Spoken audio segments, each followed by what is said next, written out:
part that you don't want to skip, the most important piece of the puzzle. I always find it so amusing.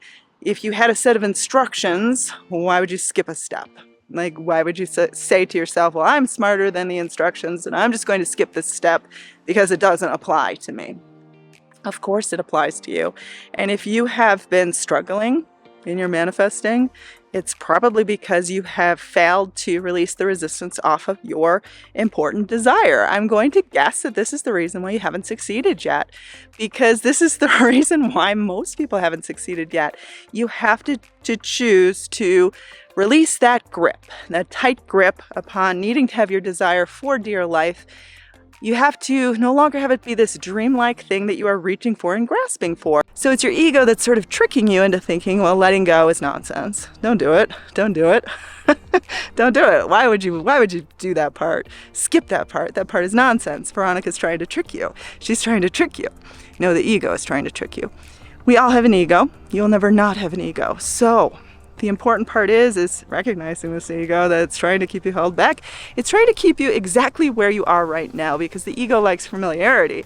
It likes to be in the comfort of where it is right now and the disappointments and the failures of where it's been.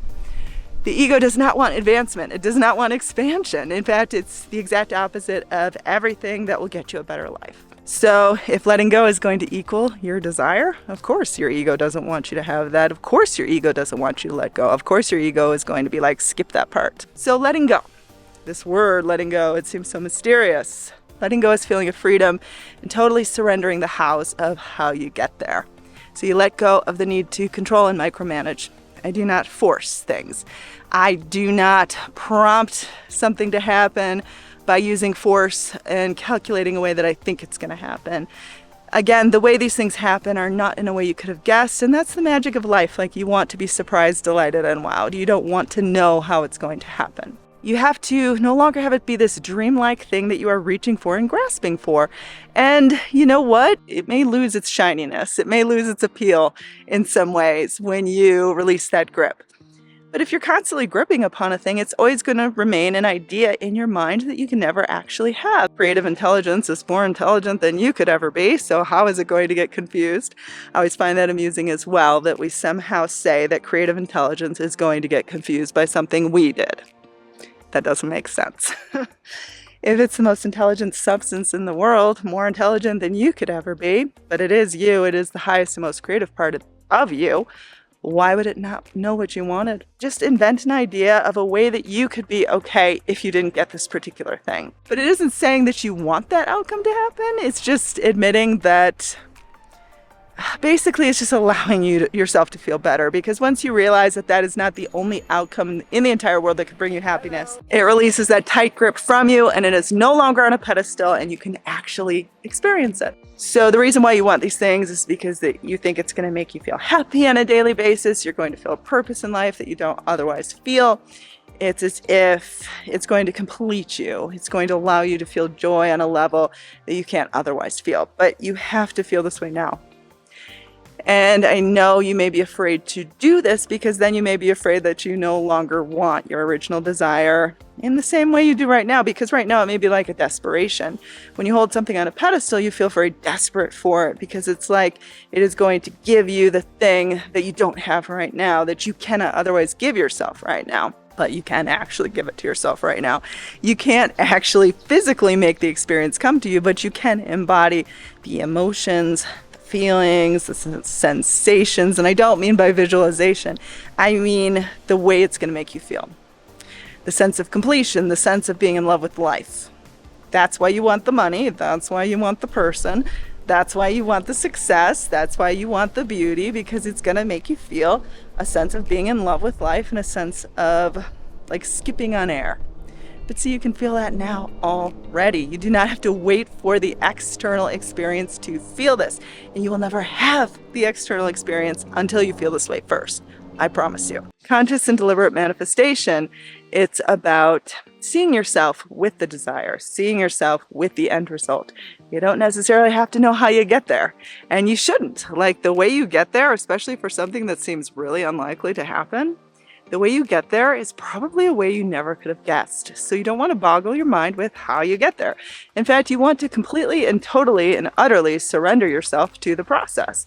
So you surrender it and you say, higher self, creative intelligence within me, lead me to it. I know a way exists because I can dream it up. Infinite intelligence, guide my way. It's really all it takes. That is basically surrendering your desires, surrendering the house. We do not figure it out. We do not make a plan as to how to attain it. The part that you don't want to skip, the most important piece of the puzzle. So the fact that you don't know how it's going to happen, that's wonderful, because then when it does happen, it will be this most magical, wonderful thing that you will call a miracle, and it will be in your memory bank of wonderful experiences in your life. So how we get there is releasing the need to control. So that's why not taking action is so important. And what I mean by not taking action is you do take inner action, you do take action in sort of preparing your mental state to match what it would be like to have this result. So you prepare the way in evolving and growing within and doing things that are constructive and bettering for your life right now, that are within your control, within your power. But they're very simple things. They're things that feel exciting to do. They're things that feel very flowy, very effortless, very much not even related to your desire. So ask yourself right now what you feel inspired to do. Inspired action is basically taking action that feels very much at one with who you are in your best self. You don't take inspired action that feels like a calculated move towards your desire. You take inspired action that feels at one with your highest creative state. One of the biggest eye-opening moments for me was realizing that it was my feelings that was creating my outcomes.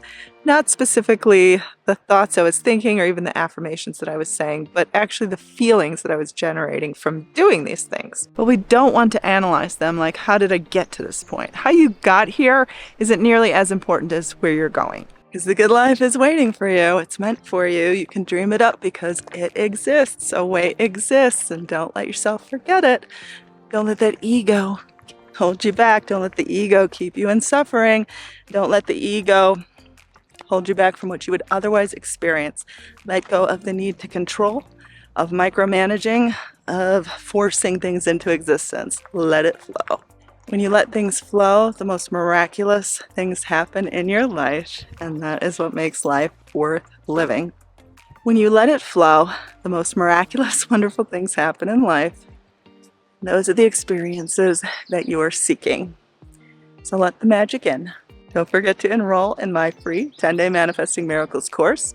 Subscribe for instant manifestation, all those tips, tricks, and hacks that I know you need. And get my personal one-on-one mentorship, dreamlifebyveronica.com.